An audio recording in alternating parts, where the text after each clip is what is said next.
his own. I thought I was going to have to go in there and get him set up. Can you hear me, Coach? Are you good? Come on, DB, give me a little bit of credit here. This is only my 247th Zoom. I know, but we moved you away from the window. Wow. I mean, it's I was born on a weekend, but not last weekend, so we're all good. We're up and running. I hope you've got your iced tea because this is going to be a long one here. But why don't we do this? Start off. Arnold Palmer, baby, Arnold Palmer. Tell us. Filled to the brim. Tell us what it's like to be on 20 hours a week instead of 12, and then we'll get started with the whole litany of questions, starting with Scott Ritchie will be lead off. Hold on 2 seconds here so I can figure out how to get my volume up.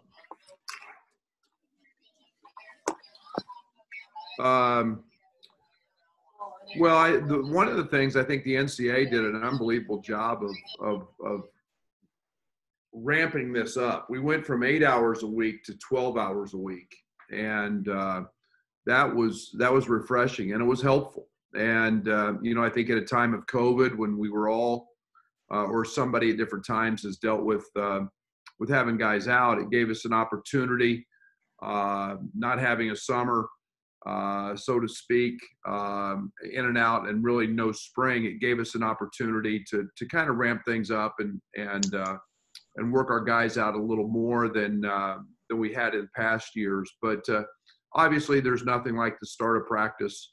It still makes the hair on the back of your neck stand up. It's exciting. You like to bundle all of that enthusiasm up and be able to spread it out through the course of a season. So our guys were excited, and we're bouncing off the walls, ready to get after it. And so now we get to start stringing together multiple days. Everything we've done to this point has pretty much been 1 or 2 days on, and then maybe had to take a day off because of the 12-hour weeks. And now we can string some things together and start stacking stuff together. So it's been it's great to start. It's great to get going, and it feels good just to be back doing what we all love to do.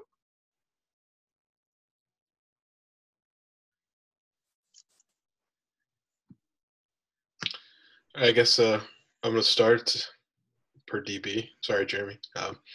I guess with the first day of practice, I mean, was there one thing in particular that you wanted to attack right away, or was this just maybe a continuation of the work you've done since you got back in the gym, even in those small workouts? Yeah, Scott, and we did not do anything new today that we had not done leading into this. Everything's been kind of a build-up. Today was just an extension of what we're doing. A lot of fundamentals, recapping everything really that we've done, and then from there we'll start building. So very little new today, but then we just continue to build from here, and we covered everything that we've covered in our individual workouts. I think there were like maybe 6 pictures from practice I saw on Twitter, and so where Austin was in sweats and didn't look like Ben was in a practice jersey. Did those 2 guys, were they held out today? No, they're out. We're still dealing with some issues with Austin's back, so he has not practiced or done anything with us this spring. He has another examination coming up to see what's going on there. And then Ben had a little flare-up with his foot, was in a boot, and is out now. And so he's just going back through the process of re-engaging back into practice. All right. Thanks, Brad. Hey, Brad. Hope you're well. You look good. Just wondering what it's been like for you and Joey putting together a schedule right now in the non-conference schedule. Well, there's been nothing like it. It's truly COVID 2020, unprecedented, as so many things are. We don't have a lot of answers. We have a ton of questions that all have to be answered and have to be answered in a way men's basketball and women's basketball, we're kind of the first to break the seal, I guess, on non-league games. That's posed some problems and some challenges. And again, until some of those questions get answered and are answered in a way that's in the best interest and safety of our student athletes, it does pose a lot of problems and some challenges. So, you've got a lot of issues going on there, and we don't have a schedule yet. That's no secret. We have had some games that have, we've reshuffled, but as we continue to move forward and hopefully hear sooner than later from the Big Ten in terms of, what our conference season is going to look like, when it's going to start, and where we go from there. You throw a lot of factors in this, Jeremy, with finals now. Everybody's got a different finals schedule. Schools have not been able to play during finals week. Obviously that's an issue that football is also dealing with now. We've had mandatory day offs, the 22nd through the 25th, where we've sent our kids home. And now, how do you do that and not have to quarantine them all coming back for a period of time? So there's a lot of issues that don't have anything to do with games, but have everything to do with scheduling the games. So, it's maddening. It's been a challenge and still is. We've seen some reports of what could be on the horizon. I know you can't confirm those quite yet, but what are you hoping to get out of your non-conference schedule? And have you had any discussions with Missouri as well? We want to be safe. That is the most important thing. It's not every conference is testing the same way we are. Obviously, the Big Ten has a myocarditis issue on the back end, which is 21 days out if there's a positive test. You think of the impacts that could have on a basketball season and the number of games missed. Our biggest concern is trying to avoid so we can play Big Ten games and play as many Big Ten games as we can. We know it's not going to come off unscathed, more than likely. Teams are going to have issues. We could have issues. But you've got to be very safe in knowing that other teams and other conferences aren't testing the way we're testing. We've got an issue with officials. Officials, flying around the country, commercial. They're independent contractors. All those things happen in non-league games, and how do you control all those things and control hotels, control air travel, control buses. So that's the number one objective of us trying to schedule non-league games is the safety, so we can get to Big Ten play and hopefully be as safe and as healthy as we can be. And sorry, just follow up. Have you guys talked with Missouri? Is that a chance this year that happens? Yeah, there's all sorts of talks, Jeremy, with everybody going on, and Missouri's part of those conversations. And right now the Big Ten has no crowds, no attendance, and so no fans anyway. Excuse me. So I think there's a lot of conversations going on with everybody, and no stones being left out. And we've been able to rework some things with Arizona for the following year. Obviously, the MTEs are one of the most important things because they allow us to get to 27 games. And that's one of the things we want to do is get to as many games as we can possibly play, with the idea that there could potentially be games that don't happen. Thanks, Brad. Hey, Brad, thanks for doing this. I want to talk about the guards specifically. I know when Io announced he was coming back, you've got, a couple of really talented freshmen, and Adam Miller and Andre Curbelo in the mix, as well as Trent Frazier and some other guys like, Jacob Grandison that can play either position, as well as DeMonte Williams. How do you work with so many guards? And, it's a great problem to have, but just how do you plan to get all those guys and let them see the floor? you have no idea how great a problem that is to have really good guards. And, you're looking at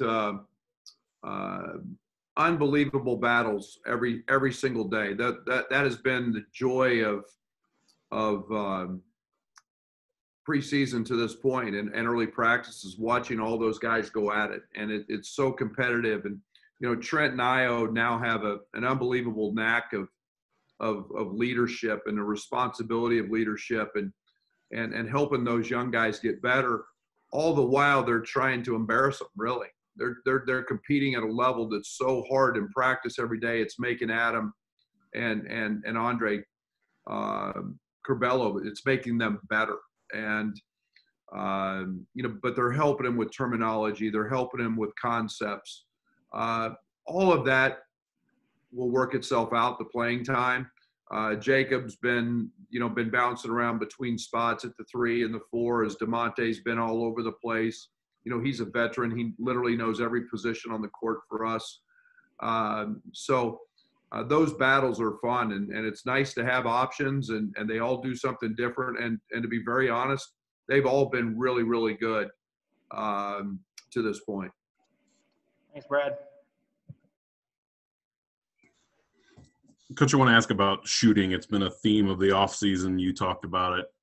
Other people, you read an article about Illinois, and it's all the pieces are there. Will the shooting be there? So take me through the summer and these first practices and the emphasis that has been on that and where things are going. Yeah, and I like to think, because I see it every day, that last year was just a kind of a one-off year. Maybe it was the line moving. I don't know. And yet we were so efficient on the offensive end in certain areas. But there's no doubt we've got to shoot the ball better. We're not going to see Trent Frazier have a year like he had. It was just kind of a deal where the momentum got going a little bit downhill, and it just continued. Io's shot 1 million balls since the end of the season, and going through the NBA search and all of that for him and the workouts, he's been working from that line as much, so he's extended his range. Adam Miller is an elite shooter. We'll be better there. Curbelo is a good shooter. And I think one of the reasons that we played well late in the year, DeMonte started making shots, and we're going to see that. Jacob Grandison's a really good shooter. So I don't think we'll have those issues. I think it'll be a strength of our team. But there's no doubt with the guards that we have, and you've got Kofi and Georgie in the paint, those guys are going to attract a lot of attention. So they're going to get shots, and we're going to have to make those shots. And I fully expect us to, because we're good shooters. Are you going to give Kofi the green light from 3 this year? No. He might get one a game up. He's been out there working on them, but I tell him, and he is a good shooter. He's got great touch. But I wouldn't say that I wouldn't let him fling one up there, but he's worked really hard at it. There's no doubt. Good, thanks. Hey, Coach, you're looking good. First question I have is along the lines of the freshman guards. Have you kind of seen Adam or Andre kind of be taken under the wing of Io or Trent or DeMonte in terms of just kind of mentoring them through these first couple of practices and first couple of months of being a college basketball player at Illinois? Yeah, I think that's one of the values of having an older team. I think all of our guys have done it, but Adam's got such a great relationship with DeMonte from their days in Peoria. DeMonte's helped him a bunch, as has Io being a high school teammate and having him experience some of the same things and the same growth. And it will make that transition much easier for both of those guys. But in Adam's case, to have guys who he has respected, played with before, and see them go through it, it'll make that transition easier for him. Trent spent a lot of time with Curbelo, as has my son Tyler, in helping him identify and understand exactly the nuances of what we're doing on both ends. So the leadership we've gotten on our team's been great. In terms of some of these experienced guys that you have, how much do you think that's going to help you entering such a unique season where discipline off the court is going to be as important as it ever has been? And then just entering a Big Ten season that I know you've said this Big Ten is going to be better than it was last season. Well, I think that there's no doubt. I would much rather be in this scenario having veterans than in year one or year two, with a new team or a team that was so young as we were in those first couple seasons. These guys know and understand. Our changes are very minimal in terms of scheme, our philosophy, our foundation, our culture. All of those things are in place.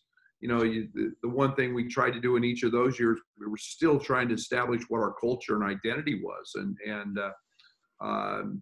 that's a different battle than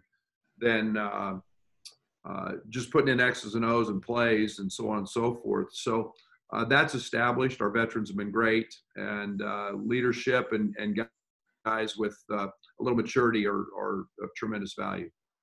The last one I've got on the culture, you talk all the time about everyday guys and building to that culture. I think I've asked you this before, but are you finally where you want to be culture-wise now that you have all these experienced guys back? Getting closer. And I think that we have one step. I think that in losing guys, and I'm Andres Feliz. Andres Feliz was the ultimate culture guy, and I think that his leadership was very powerful with our group. It was tight in the locker room, and anytime you bring in new guys, and this is the first year we've had some success and brought in new guys. Now we need to see how we react to that, and we can't listen to all the outside noise. We can't listen to all the hoopla around the rankings. That doesn't have anything to do with us getting better every day. And that's our culture, is getting better every day. So new circumstances and some new faces, but I do think our culture's in a place where, and first day of practice, Adam Miller's diving on the floor for loose balls because he saw Io DeSumo do it, and Trent's out there taking charges, and now we got everybody taking charges, and those are the little intangible things on the court that we've never done before. Thanks, Coach. I really appreciate it. Hey, Brad. You talked about Tyler in that last answer. What's it been like having him back on your team? Great. It's been, I think one of the things that goes underappreciated with Tyler is the fact that nobody knows our system and our stuff better than him. He's ingrained in it. He is a basketball junkie, and studying it, and he's well versed. Well, he's also got a relationship with our players that is different than a coach, and having that in the locker room and having that in practice every day, and being able to explain to those type of things to guys, little nuances that player you go through as a player, all that is really valuable, and he brings a lot of that little savvy, that court savvy and feel, and he's got a great feel for that. So it's been nice to have him. What were those kind of conversations like when he told you that he may return, and then what was your reaction when he decided to come back? Well, I think there's a lot of factors. First of all, the dad side, he's in the Geese School of Business. Tyler has one master's degree. He got asked to be a part of a tremendous academic plan, an academic program, in the Geese School of Business. That excites any parent. And then to know that he had a 6th year of eligibility, he wanted to capitalize on that. He didn't get to be in the NCAA tournament last year, and wants to be a part of that and wants to have that moment. And I thought, what better way? Everything was all askew with, the professional world and the coaching ranks and everything else. So what better opportunity for him to to come back and get a wonderful degree and add another one and then continue to play and grow. And so I'm ecstatic for him. I'm really excited. And then last one, there's a possibility, guys could miss time because of COVID or things like that. So are you going to have more guys, you think, taking first team reps in practice maybe, and, to get them better suited to play with the first team? I think one of the advantages of our team is our depth.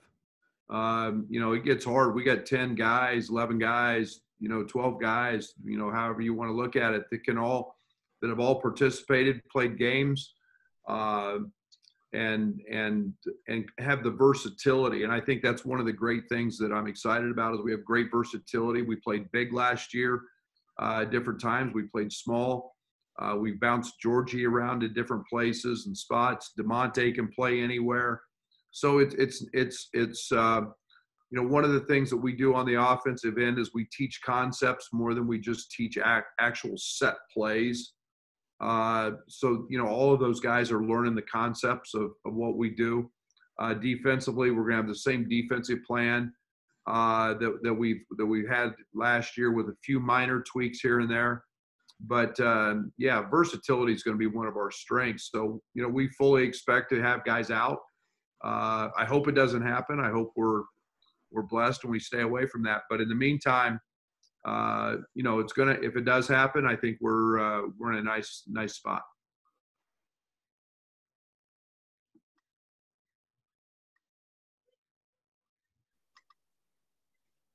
Jim, you look like you unmuted, but I can't hear you. Try and unmute again. No. Yeah. It's not just me. Coach, you can't hear me either, can you? No, I cannot. Sorry, Okay. Jim. We're unable to hear your audio, so we'll go. Piper, you're up. Hey, Coach, good to see you. I know you talked over the summer that your biggest concern was getting these freshmen up to speed. I know you hit on that some with just the leadership and being able to guide them along, but kind of where are they at in terms of knowing plays, chemistry with teammates in comparison to where you would normally want them to be this time of year?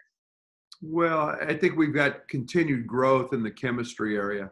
I think one of the challenges, Derek, that we've had to this point is with COVID, just continual team bonding, team building stuff. We're not allowed in our locker room.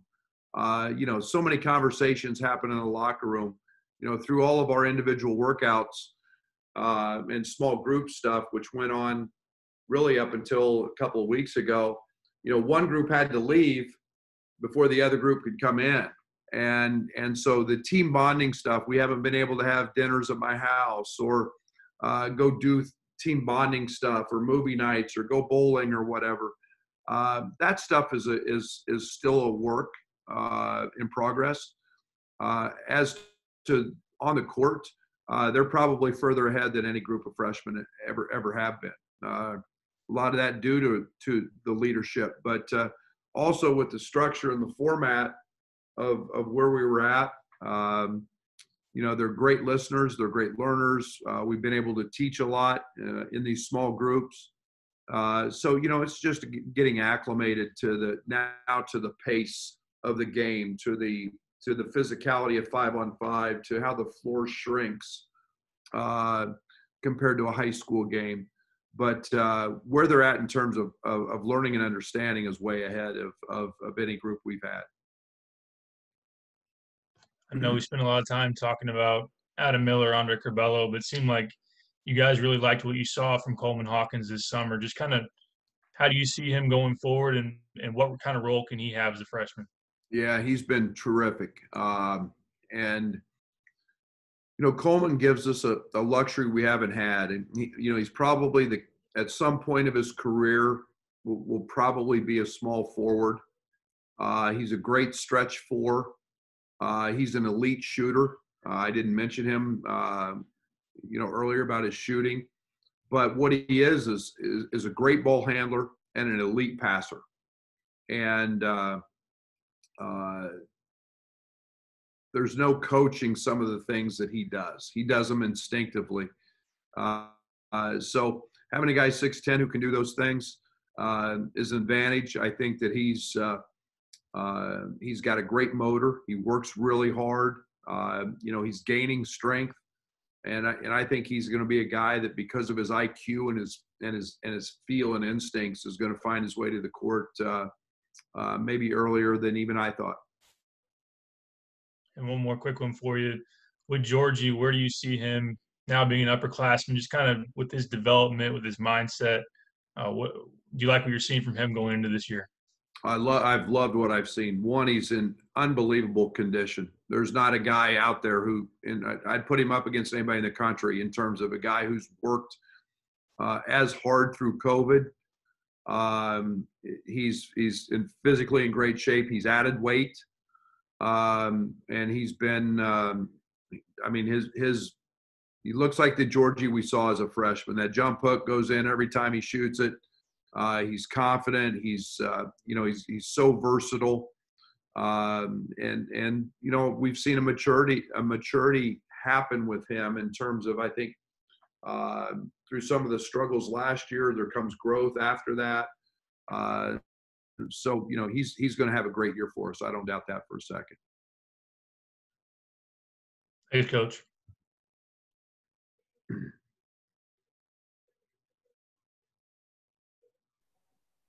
Okay, you're up, Kedrick. Hey, Coach, how you doing? This is Kedrick Prince from Quasi Times. Quick question for you. When you first took the job, one of the things you talked about was being able to put the program in a good situation where it's a top 10 program, a top 15 program in the country. Now that you have that program, is this what, how are you going to be able to sustain it, and how are you going to be able to keep the players level-headed so they don't read all the press clippings? Yeah, it's a great question. It's one of the things we've talked about a lot, and I think it's it's our next step of growth. We've shown that we can compete in the Big Ten. We've done it. We've played the last week of the season last year for going into it playing for a conference title. We won on the road. We've done those things. But now you've got to go from the hunted to the hunter and understand that the bullseye's on your back, and you've got to handle that. And how do you? The first part of that starts with distractions away from the court, and listening to all the stuff that you guys talk about. You can't do that, and that's for everybody else. And our objective is to really never watch the rankings, never talk about the rankings. That's for everybody else, and just keep doing what we do. Just get better every day. Be an everyday guy, and all the results will take care of themselves. And as you guys know, I'm a process guy. I'm very committed to that, and I want our players to be that. And there'll be different challenges, but consistency, Kedrick, is something that we're aiming for. We've got to try to pick up where we left off last year. That's where we want to start. That's a goal. And then we've got to do that every night. We cannot have the ups and downs that a young team had last year. And we got better at that late in the season. And that's the next growth pattern for us. And to stay a top 10 team every year, you've got to do those things. And that's what we're working towards every day. Okay, just one more. You mentioned earlier about the three-point shooting being an issue where you kind of want to improve on that a little bit last year, and I agree with you with the three-point line. But is there another part of the team that you want to see improve from last year to this year? Well, I want to see consistency for one, and I think we saw some early parts of the year last year we turned the ball over. Probably too much. Late in the year, we were good because we never turned it over. And then I think that, I want to play a little bit faster in terms of pace. That doesn't mean shoot it quicker. That means I want us getting up and down the court faster. I'd like to add, 5, 6, 7 possessions a game because of our depth, because what I think will be a real asset for us. And I think that we are going to be a very good offensive team. I think we have a better understanding of what we're doing on that end. And with that, I hope comes efficiency. So we're trying to, one other area we've talked a lot about is getting to the foul line more. And, not just having, Kofi or guys that are in the interior be the ones getting fouled. We want to be able to get those guards to the foul line, and Trent especially, very good free throw shooter. We want him to be there as much as we can. And there's an aggressiveness that happens with that. So a lot of answers to that question, but, one of the main ones is just being consistent day in and day out there.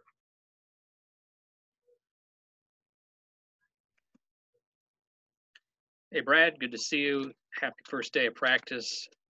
The word I guess I've been trying to look for is confidence and the role it will play for your squad.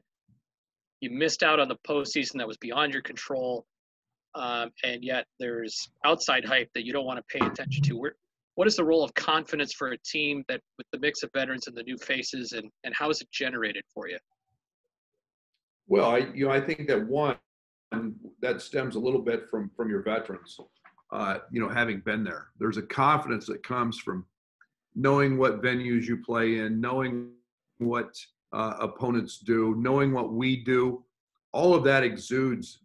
With experience comes confidence, and when you work as hard as guys, as our group does, you're confident because you've worked hard. That translates down and permeates through your program. And, you get guys that come in as an Adam Miller, who's an Andre Curbelo, who have had nothing but success. Coleman Hawkins played arguably on one of the best teams in high school basketball last year. Those guys are confident. And, so I think putting that together as a collective group, I don't think we lack confidence. And I like that. I want that. I preach that myself, and I feel that.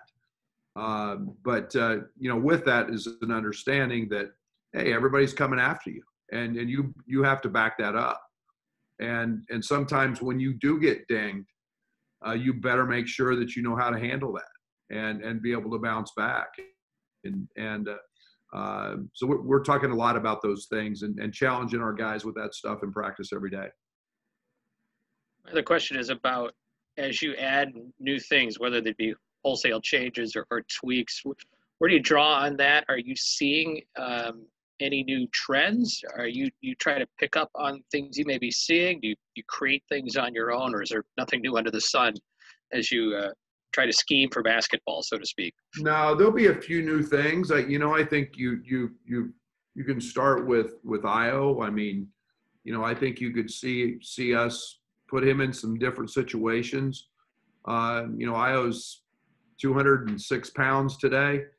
He was 170 when he got here as a freshman.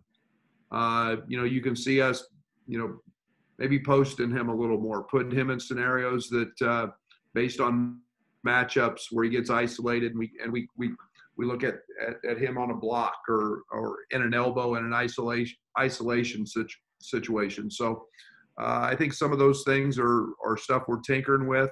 It's still really early. We're still looking at just teaching our concepts and trying to master those, but got a lot of different options we can do. As Coleman and Adam and those guys progress, and Curbelo, we'll get a pretty good understanding of what all that looks like. And finally, one last question. Jermaine Hamlin, just seeing his picture in the team photo, hard to tell, but it looks like he may have filled out a little bit. Yeah, Jermaine's been out. Jermaine had a little hand procedure done that he hurt in COVID, so he did not practice today. He'll be back here in a short time. But yeah, Jermaine's added weight. He's matured. Again, Jermaine is a guy that at the end of the season last year was playing great, and having battled Kofi every single day in practice improved him. And Jermaine's a high IQ guy who understands what we do. Right now, he's only going through stuff dry with us and dummy. He's not doing anything live. But the thing that excites me about him, he's a great lob catcher in pick and rolls, and he's an unbelievable shot blocker. And those are two areas that we can continue to improve in, and he'll help us in.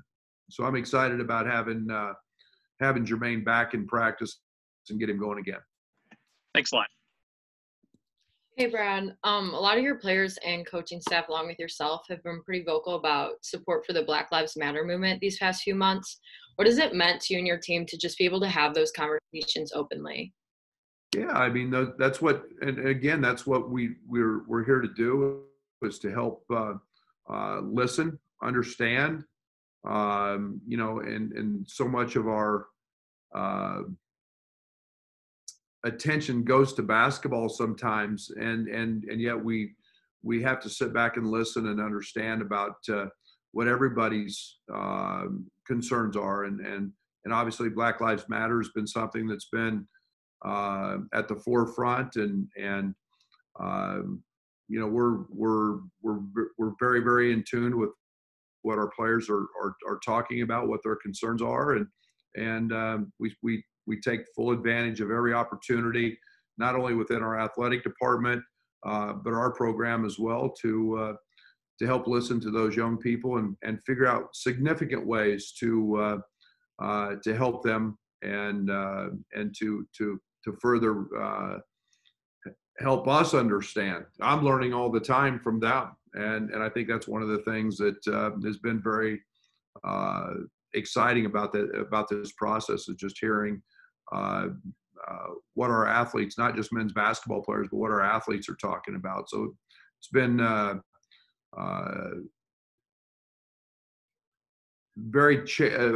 I'll say a life-changing moment for me in terms of understanding some of the things that have gone on.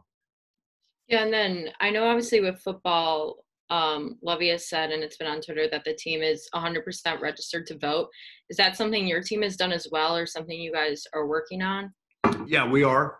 And November 3rd will be an off day for us, and we've gone through for each of them the ability to have to vote back in their home states, and we've gone through all of that process. Joey Biggs, our director of basketball operations, has done yeoman's work on trying to make all that possible and get all that information for those young men and get that handled. So November 3rd will be a day we'll all vote. As obviously you've been able to vote before, a lot of these guys probably haven't. Have you, or what have your conversations with them been like on just expressing the importance of voting?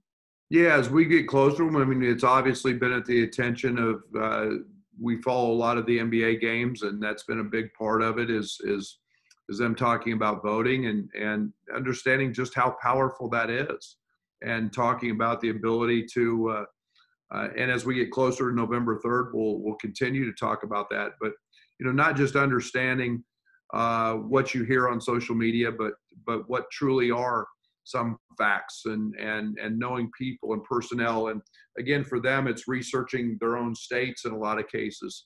So it's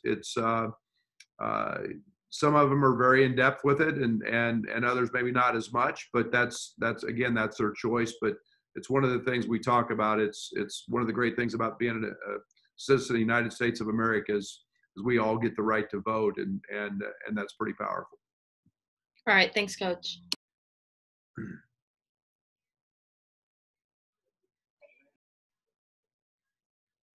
Yeah, hi. Hey, Brad, good to see you.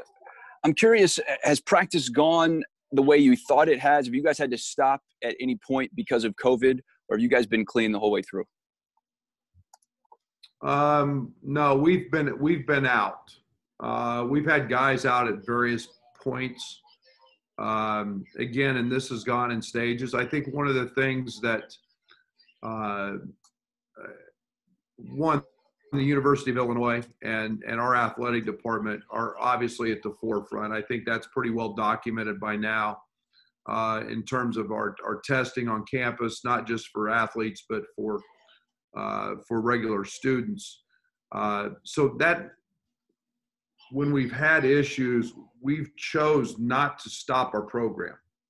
because the reality is we understand that cases are going to happen. We've dealt with the quarantine, and yet whether it was in June, July, we had a great month of July into August up until the start of school. Then we saw a little bit of a hiccup here or there where guys were out. Then the Big Ten announced the myocarditis testing. So we've had some athletes that have had to wait and go through all of that. And we're back now and all healthy. But I think the one thing that's happened is we've learned, and it's been extremely educational for all of our athletes to know what quarantine looks like and feels like. It's not fun. It's miserable. We've had some now understand what the myocarditis testing is and the process of what it would be like to be out 21 days. So when we talk about keeping your circles tight and not letting anybody else in and masking up and washing your hands all the time and understanding that, those are circumstances that sometimes are out of our control, but it's always at the forefront, Brett, of what we're doing and talking about, because we do test every day. And that's put us in a nice situation. But, to think we're not going to have cases would be pretty foolish on my part, I think. I think we all understand in college sports now that people are going to be out and we're going to miss time. But we've dealt with it, and we've dealt with it in an unbelievable way. I don't know if you can say how many cases you've had or not, but has any of that surprised you? And you kind of mentioned it there. No. Going forward, how do you kind of work with that as well when a lot of those things are out of your control, especially with other teams, Brad? Yeah, it's challenged me it's not necessarily always about winning this year. Okay, this year there's going to be, I've said it many times already, the winner of the Big Ten is probably going to be the team that handles COVID the best and gets a little bit lucky. And you could have with an athlete being out 21 days with myocarditis, you could miss 6-7 games. Well, if you're out 3 weeks doing nothing, think about how long it takes you to come back. And you could miss 6, 7, 8 games in that time frame, and that impacts the league standing. This is about the safety and welfare and everybody's probably going to have some circumstance or some situation. And I don't know if we play 14 league games or if we get them all in. There'll probably be some of that. So I think the exciting thing is for all of college sports is we're back. We're going to have an NCAA tournament. It's not always going to be fair. It's not always going to be make sense. But it is the important thing is we're back on the court and we're back playing, and that's great for our sport and it's great for athletics. Just one quick follow-up to that real quick. Do you feel confident November 25th that the season will start on time? Yes, without a doubt. The season will start on November 25th. Thanks, Brad. Brad, good to see you. You mentioned the scheduling process has been a little bit maddening for you and Joey, but at the same time of that, you've got a lot of student athletes who I'm guessing are wondering what this schedule is going to look like. I mean, how are they handling it? And I mean, are they coming to you asking for updates? I guess just what's that exchange like? Yeah, we've been very, very, very upfront with our guys. It's not something that we've talked about a ton because there's nothing really to tell them. But we talk about it every week.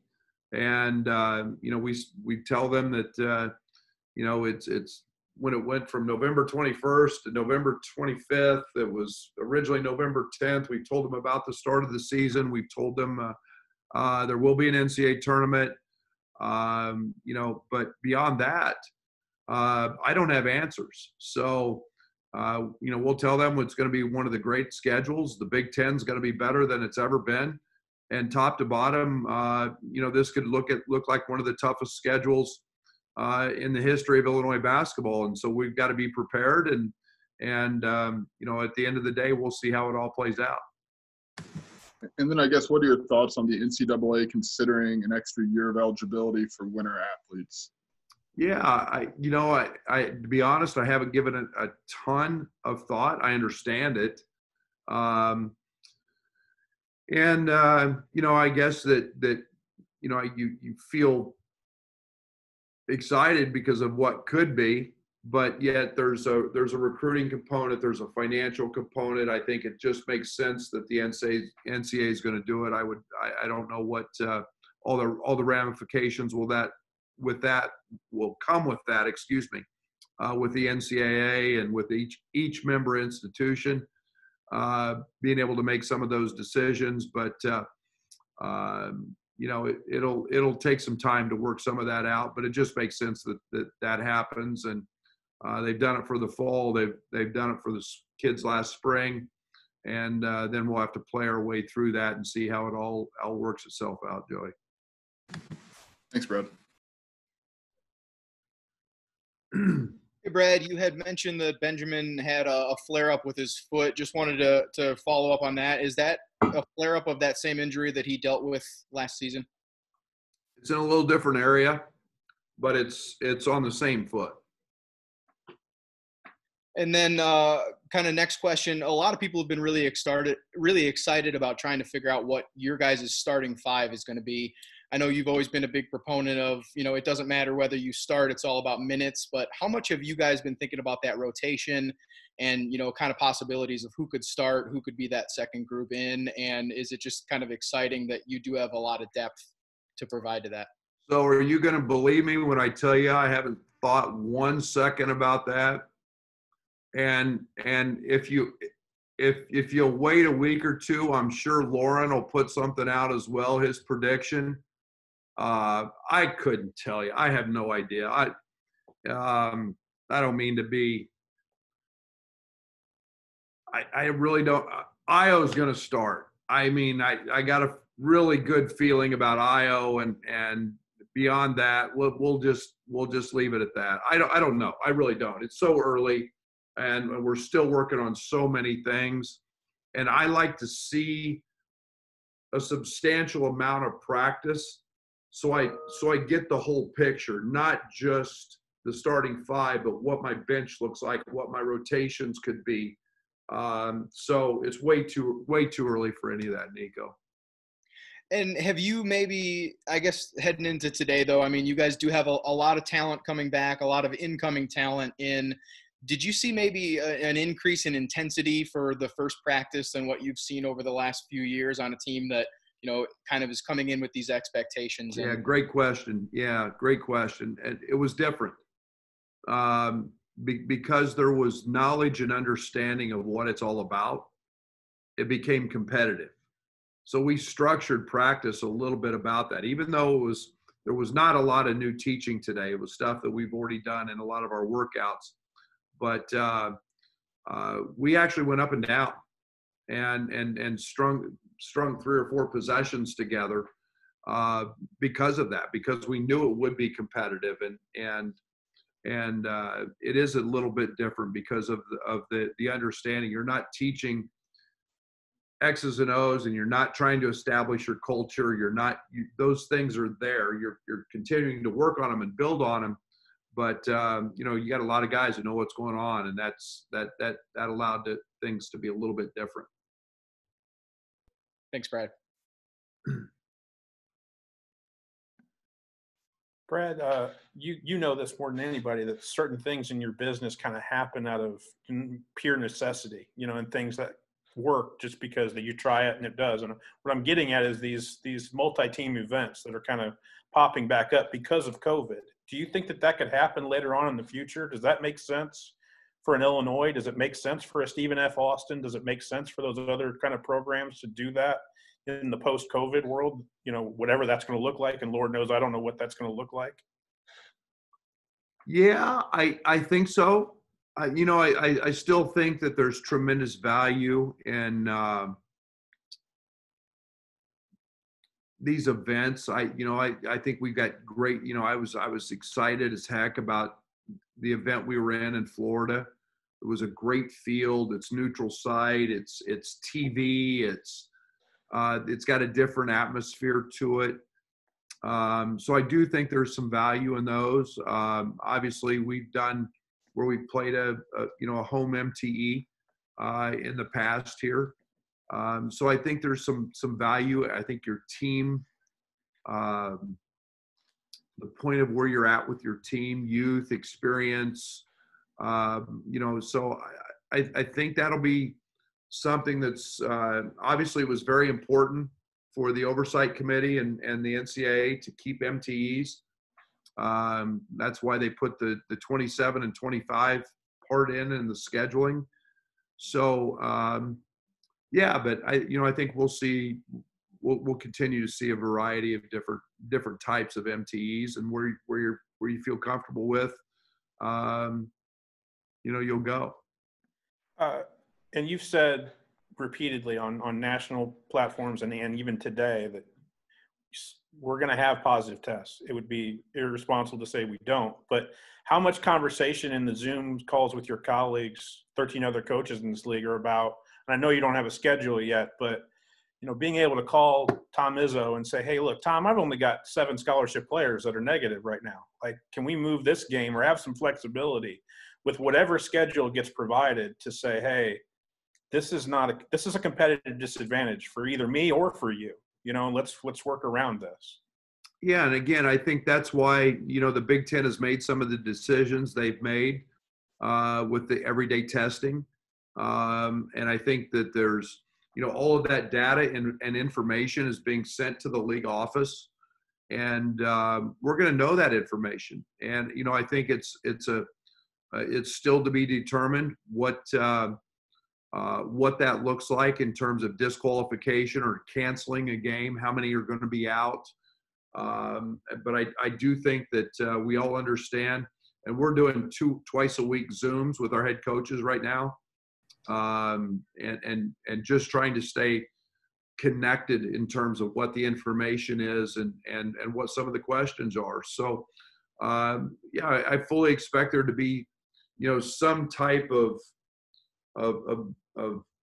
built-in understanding that maybe the last week or last 10 days of the season, it's kind of set aside for opportunities for games to be made up, or so on and so forth. But to think that you're going to get through a season and maybe not have you may not have one guy for the 21 days, that could be so you're if you lose an IO or you lose somebody like that for an extended period of time, it will impact your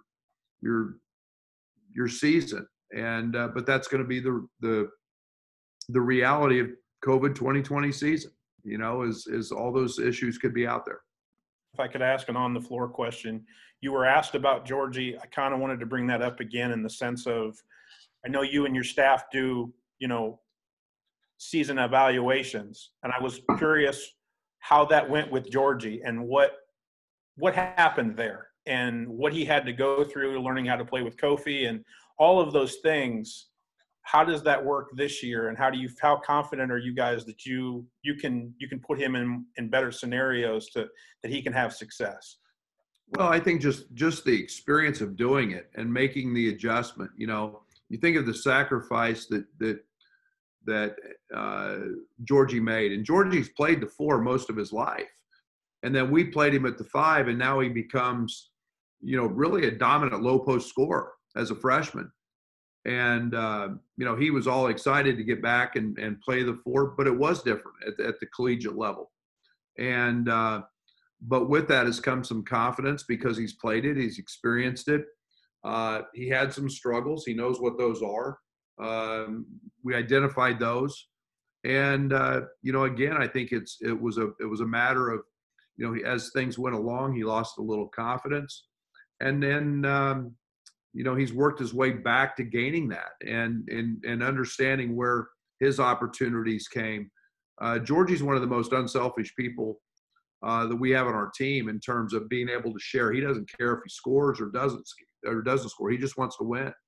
And yet being efficient on the court, coming little things, in terms of how he had to guard, going to rebound from the perimeter when he was in the paint all the time. Those were all things that were very different for him and new. Now he's experienced, and now he's got some confidence, and that's why we'll see a better Georgie when he's playing that spot. Thanks, Brad. I appreciate it. Mm-hmm. Okay, it's me. Hi, Brad. How are you? Great. How are you?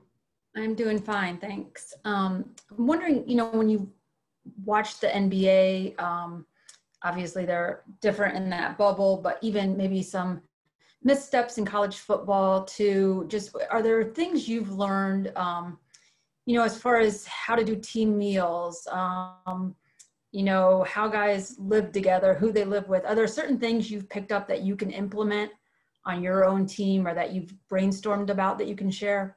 Yeah, I think that, obviously we're not in our locker room here. If you walk out if you could get into our building, which you can't, we have tables out here that are their lockers around the court.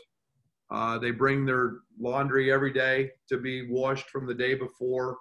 We're now allowing groups of 3 and groups of 4 into the showers in our locker room. Everything's grab and go. We used to have breakfast and so on and meals in our locker room right after practice. That's not happening. We just talked today about pregame meals and how we would do those. Obviously, Notre Dame, I think football had a situation where they had a bunch of positive tests and they think they started from a pregame meal. We're looking to some different ideas where players sit one at a table at pregame meals and some things that have to be different. We're still trying to structure what our locker room and video room where we meet in the State Farm Center, how we can do those things. There'll be a lot of different challenges. We've put everybody together with the exception of 2 players in housing this year, so that they're with a roommate who's a basketball player. And then we've got a little bit of control in terms of who's in and who's out, and trying to create as close to a bubble as we can. The bubble doesn't exist in college sports. It doesn't. The NBA bubble was great. So to use that term is probably very loose on my part, but there are things that we are doing, and those are just a few of them. And I know with football, they released like a kind of a threshold number with how many positives the game could still go on, right? With the Big Ten. Have you heard anything about that for basketball, or what could you envision? Obviously it would be a lower number. I mean, what would you see as a threshold for that would make it impossible to play a game? Yeah, and I don't know what that is. We obviously know the football number. I don't know. They've told us that every sport will be dealt with on its own merit. Obviously, having roughly 15 guys on scholarship, and what that looks like. The Big Ten's doing it, and we're doing it in tiers, in groups that are primarily around our student athletes every day, and limiting those. So that will vary. I don't know the exact number. I know it gets to be a challenge because it's not just your players and coaches, it's your trainers, your strength coaches, your managers, you could be team doctors, and all those people that are around them on a daily basis. So what that looks like, Shannon, I don't know. We'll soon find out. I think the medical subcommittees for the Big Ten have done an unbelievable job of working through some of that and trying to be very fair. So I really don't have an answer for you on what that looks like, or what I would even guess it is. I would think if we get more than 2 or 3 positives, you would make it very difficult to participate potentially. Yeah. Just the last thing is, when you think about it in the big picture, you've mentioned some of these risk factors, kind of a foregone conclusion. There will be teams that have players who continue to contract this. There's been the back and forth of play, don't play. From your perspective, when you've looked at it or wrestled with these big picture societal ideas about this, what benefits outweigh the negatives to play this season? Well, I'm a big proponent of playing, and I think we should play, and I think it's great for not just our athletes, for a university. I think it's great for all of us to play, knowing that it's not going to be perfect. I think we've seen the great model that's happened. Baseball, NFL, obviously the bubble is an exception in the NBA because they came through it in a miraculous way. But I think it shows how big sports are in our society. I think we're doing it in a way that's extremely safe and well thought out, and yet it's not just it's great for the mental health of our young guys and our young people to be playing. That's what they do. So I'm excited that we're tackling it and we're getting after it and we're taking every step that there can be taken. We're taking, and in terms of preventing and or once they do have it, being able to help them in those circumstances. So I think we're in a good place, and I'm excited that we're moving forward and playing. All right, thanks a lot for your time. Hey, Coach, how's it going? Great. Good. Just one question for you. Obviously, there's a lot in time between now and March, but returning majority of your group, how excited is this group to work towards not just a run in March, but a deep run in March? Yeah, I think that they felt so good about where they were at the end of last season that was realistic. And we've talked a lot about that throughout the course of the summer. I mean, we were playing really well. Kofi wasn't playing as a freshman. He had grown up, and we had guards that could make big plays. We were one of the best defensive teams in the country in the last month of the season. We were a top rebounding team. We had everything that you want going into a postseason run. Mm-hmm. And yet one of the great challenges now is getting back to that level. And that's what we're striving towards. But I think that you've got to have a little bit of luck. You've got to have a little bit of depth and experience, and we have that. So I think that it's not something that we're running away from. We're talking about, but we've got to be able to take it day by day. And again, it goes back to what so many of you talked about: not letting outside distractions, not letting the outside noise bother you. And then we've got to handle COVID. And we talk about COVID every single day, and that'll could determine how far you go and what you do. Thanks, Coach. Hey, Brad, thanks for talking to us for an hour plus here and letting me get your question in after ducking out of Zoom University for a bit. What do you think is the biggest thing that's changed about this team since March, and how are you guys going to show us that when you take the court for the first time? Yeah, I think a little of that will be new personnel. I think every team's got its own identity. I said, I'd like to pick up where we left off in March, but knowing that the pieces are different. I don't want to talk to these guys too much about, all the things that happened last year, but I want them to understand what we did and how we went about it and the process that got us there. Because I think the process is just as important as the pieces. And then this team will develop its own identity. Their characteristics will win out, and their personality will win out. But I think we'll continue to figure out what that identity truly looks like once we get a little further in practice. But I think that we've got great guards, and we've obviously got the freshman of the year in the Big Ten that's back, and and he's a sophomore. Usually that means tremendous growth, and I'm excited about Kofi's sophomore year, and we need him to be more consistent. We're going to get a better Georgie, we'll get a better Trent. So I think all those things lead to a lot of positives. Thanks. All right, that was everything in the chat queue, so I think we're wrapped up. Coach, thanks for spending time with us today, and thanks everybody for being on. Thank you. Hope everybody's well.